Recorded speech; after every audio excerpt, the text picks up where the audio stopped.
જી, મારું નામ છાયા પટેલ છે. શું રજૂઆત લઈને આવ્યા છો?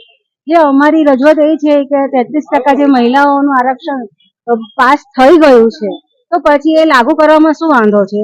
જ્યારે આ સરકાર આવી હતી ત્યારે એક નારો લઈને આવી હતી કે મહિલા માટે બેટી બચાવો બેટી પઢાઓ, તો એ પણ અમલીકરણ કરવાનું છે. વધારે કઈ કરવાની સરકારે આ નારો લઈને જયારે સત્તામાં આવેલી હતી ત્યારે પોતે જ એમણે આ નારો આપ્યો હતો. આજે આ નારાનું એમણે અમલીકરણ જ કરવાનું છે. બધી જગ્યા પર એમની સરકાર છે, રાજ્ય સરકાર પણ એમની છે અને કેન્દ્ર સરકાર પણ એમની જ છે. તો પછી આ લાગુ કરવામાં એમને તકલીફ શું થઈ રહી છે, મને સમજાતું નથી. અમારી એક જ માંગણી છે કે 33% મહિલા આરક્ષણ બિલ જે પાસ થઈ ગયું છે એને લાગુ કરો.